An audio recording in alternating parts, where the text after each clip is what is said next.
Good morning, Trinity. I'm doing the daily office. I'm recording this the day before. I have a early morning Zoom get together every Thursday. So on Wednesdays I pre-record the morning prayers. And I thought it'd be kind of a funny thing to do this in the room that's functioning as my home office. It's the laundry room. I actually have I don't know if I'm going to be able to do this with all my power cable in. No, I'm not going to be able to. But my desk is actually a filing cabinet that I pulled the drawers out of. It's roomy, leg room. There's leg room. And yes, my laundry room is painted coral. That was the choice of someone 2 owners ago. Coral is the color that Betsy tells me this is. Betsy Anderson. One of my friends is pretty certain a murder happened here. Could be. I mean, why else do you paint a room coral? I don't know. Something had to happen. My energy level for these things is so much higher, even just a couple hours after 6 a.m. Maybe I'll start pre-recording all of them, but we shall see. So today just wanted to again kind of, like I said, give you just sort of for a little while, like a daily suggestion on how we might be remembering our neighbors. I think right now is a moment to be thinking about service and mission. And so one of the other suggestions that one of the staff members had was take a moment. It's only going to take you about 4 minutes. Sit down and think of the folks that you wouldn't normally call, folks that maybe you have contact with, but they wouldn't normally occur to you as someone to check in on. Make a list of who those people are and give them a call. Just check in on people. Make it your duty to check in on some of the people in your life, just to make sure that they aren't forgotten in this moment, because it's too real of a possibility given everything that's taking place. And so just check in on them. Another thing I would add, and I'm probably going to eliminate a couple elements of the morning prayers because I don't want these videos to be super, super long, but something that I would encourage you guys to remember during this time is, we're revving up toward the cross and the resurrection of Jesus, and those are big, huge, those are the central facts of the gospel, but there's another part of the gospel that we often don't talk about, and that's the ascension of Christ. The ascension of Christ. The ascension is just as much good news as the cross and the resurrection. The cross that gives us the forgiveness of sins, that breaks the dividing wall between ethnic groups, that draws together a new people for God. The resurrection that brings the new creation breaking into the old, that assures us of hope for the future. Obviously, that's good news. But the ascension is also good news, because in the ascension, what we're seeing is Christ taking his throne, which is a really significant thing, because what that means is that Christ doesn't just rule as far as we make him known. Christ doesn't just rule in the places where we let him rule. Christ rules. Christ rules. He is the king. He has seated himself in authority on his throne, which means that these circumstances, the coronavirus, the spread of COVID-19, the insecurity, the fragility of our moment, the possible economic recession, or even some people are saying depression that may follow this whole season, especially if our leaders don't act with very much wisdom, the panic, all of these things are not out of his domain. It means that all of this is happening while he rules, which means that's not accidental. And it means that we, as the people who know who the king is, can be a non-anxious presence in the middle of all of this. And what it also means is that when we go out to our neighbors for service and for mission, we aren't asking them to let Jesus rule.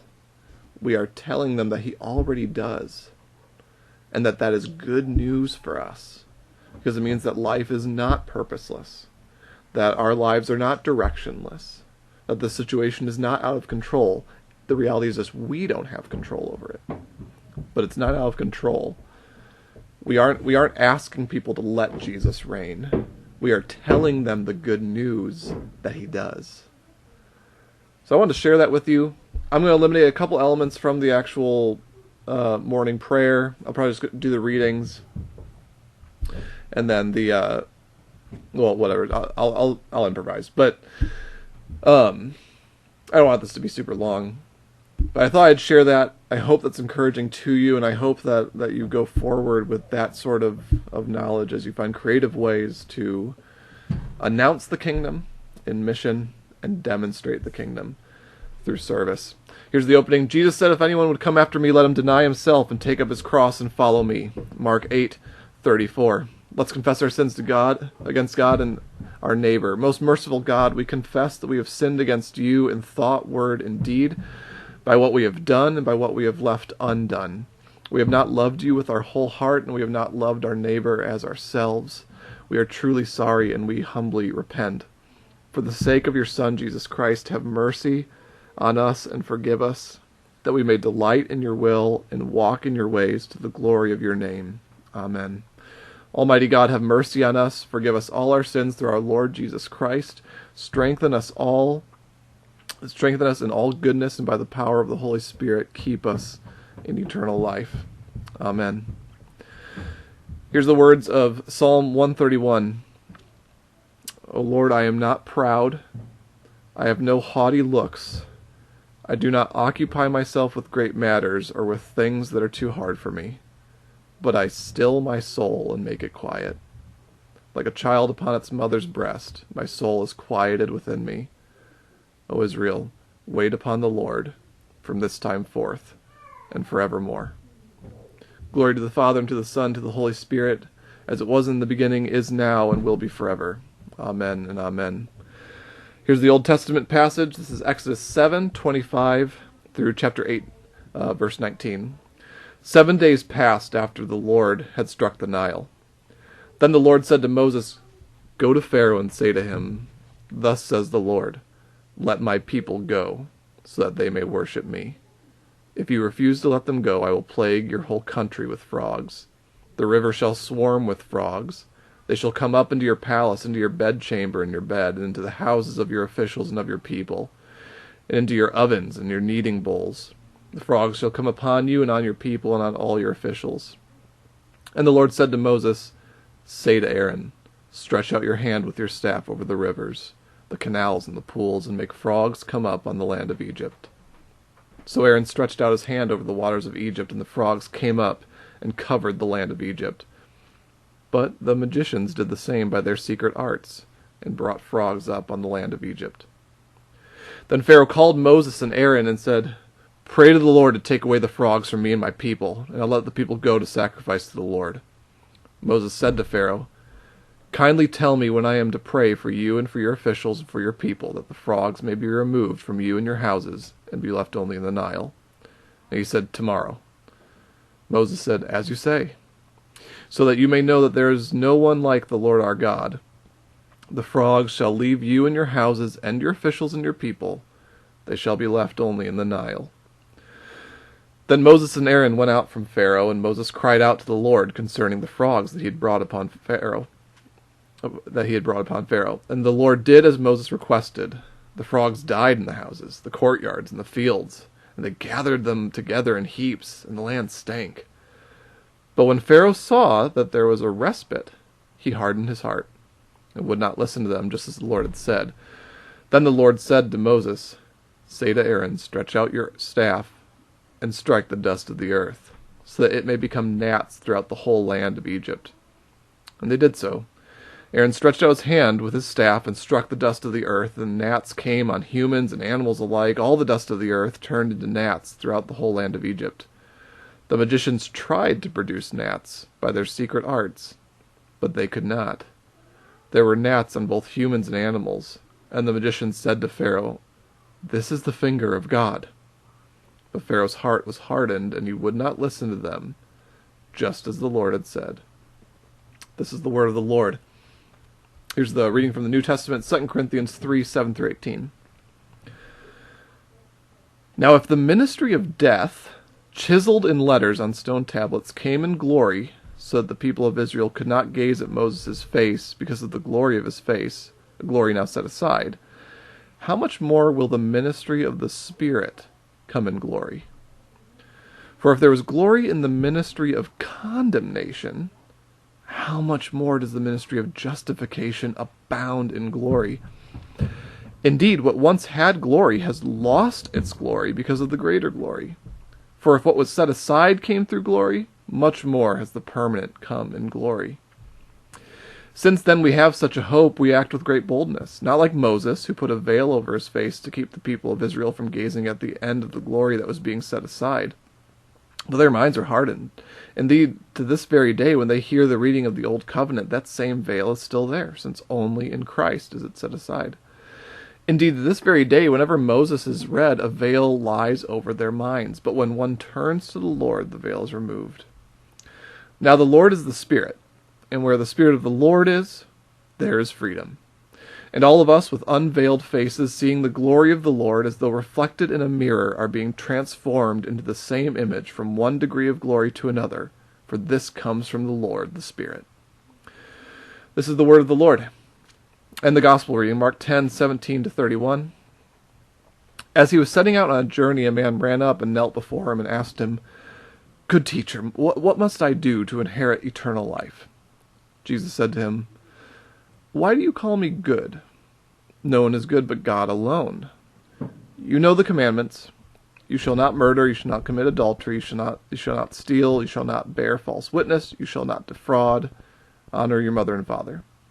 He said to him, "Teacher, I've kept all these since my youth." Jesus, looking at him, loved him and said, "You lack one thing. Go, sell what you own, and give the money to the poor, and you will have treasure in heaven, and then come and follow me." When he heard this, he was shocked and went away grieving, for he had many possessions. Then Jesus looked around and said to his disciples, "How hard it will be for those who have wealth to enter the kingdom of heaven." And the disciples were perplexed at these words, but Jesus said to them again, "Children, how hard it is to enter the kingdom of heaven. It is easy for a camel to go through the eye of a needle than for someone who is rich to enter the kingdom of heaven." They were greatly astounded and said to one another, "Then who can be saved?" Jesus looked at them and said, "For mortals it's impossible, but not for God. For God, all things are possible." Peter began to say to him, "Look, we've left everything and followed you." Jesus said, "Truly I tell you, there is no one who has left house or brothers or sisters or mother or father or children or fields for my sake and for the sake of the good news who will not receive 100-fold now in this age, houses, brothers and sisters, mothers and children, fields with persecutions, and in the age to come, eternal life. But many who are first will be last, and the last will be first." This is the word of the Lord. Join me in the Apostles' Creed. I believe in God the Father Almighty, creator of heaven and earth. I believe in Jesus Christ, his only Son, our Lord. He was conceived by the power of the Holy Spirit and born of the Virgin Mary. He suffered under Pontius Pilate, was crucified, died, and was buried. He descended to the dead. On the third day he rose again. He ascended into heaven and is seated at the right hand of the Father. He will come again to judge the living and the dead. I believe in the Holy Spirit, the Holy Catholic Church, the communion of saints, the forgiveness of sins, the resurrection of the body, and the life everlasting. Amen. Our Father who is in heaven, hallowed be your name. Your kingdom come, your will be done, on earth as it is in heaven. Give us this day our daily bread, and forgive us our trespasses, as we forgive those who trespass against us.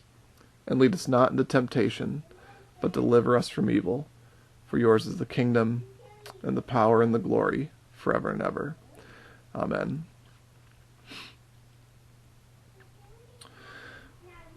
So today I'm going to read the prayer for mission, and a prayer for a renewal of life, and then I'll leap to the benediction.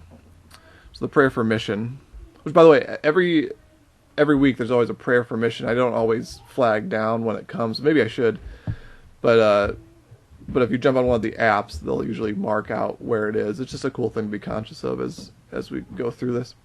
Almighty and everlasting God, by whose Spirit the whole body of your faithful people is governed and sanctified, receive our supplications and prayers which we offer before you for all members of your holy church, that in their vocation and ministry they may truly and devoutly serve you.